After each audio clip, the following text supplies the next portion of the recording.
Thomas and Percy enjoy working in the docks. They like the sea air and the sound of the gulls.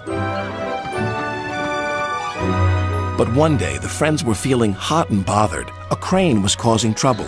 His name is Cranky, and this was his first day at the docks.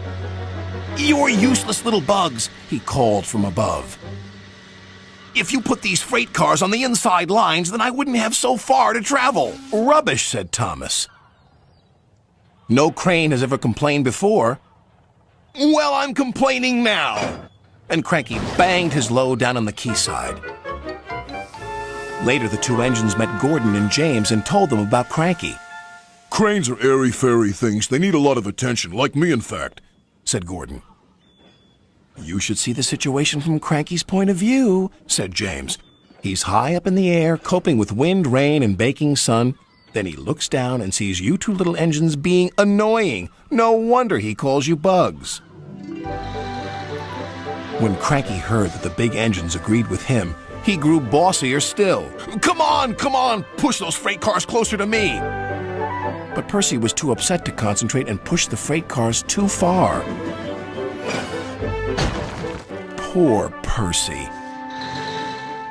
Then Cranky played a trick on Thomas.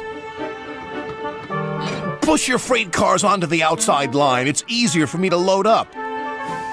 So Thomas did.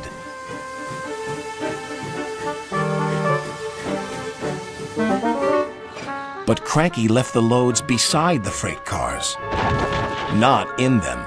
"You must have known my arm can't reach you there," complained Cranky. This mix-up caused confusion and delay. Sir Topham Hatt was most upset. "Thomas and Percy, this new crane has an important job to do. I have heard that you have not been helping him today. You will go to your sheds and consider how you will improve yourselves tomorrow." Now Thomas and Percy were upset too.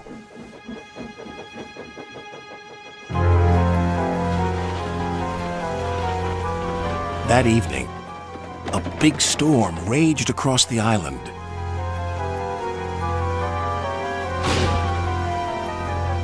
Cranky and the engines were trapped at the docks. "We're sure to be safe in this shed," said Duck. But he was wrong. The engines had no idea they were about to be put in great danger by an old tramp steamer. It was out of control and running aground, straight into the sheds.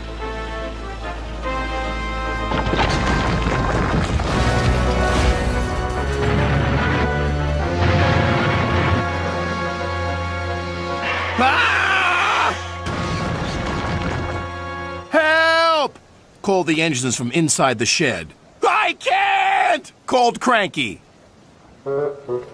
When the storm was over, Sir Topham Hatt rushed to the scene of destruction. "Thomas and Percy will help you," he called to Cranky. "And then you can help the engines." "Oh, please hurry," cried Cranky, "and tell them I'm sorry I was rude to them." "So it was you," murmured Sir Topham Hatt. "I owe those engines an apology." Thomas and Percy soon came to the rescue. And it wasn't too long before Cranky was upright again and clearing the wreckage. At last, all the engines were free. "Oh, thank you," said Gordon. "What would I have done without you?" "Well, I had to be rescued before I could help you. But I never thought it would be by a couple of Cranky was about to say bugs, but he quickly corrected himself. Small engines, thank you. I'll never be rude again. However, you two mites are in my way, so move over." "Pa," said Percy, "he's back to bugging us." "Don't move! You're still attached to Cranky." But it was too late. Cranky still looks down on the two little engines. But ever since that stormy night, he never calls them bugs or mites, because he knows they might bite back.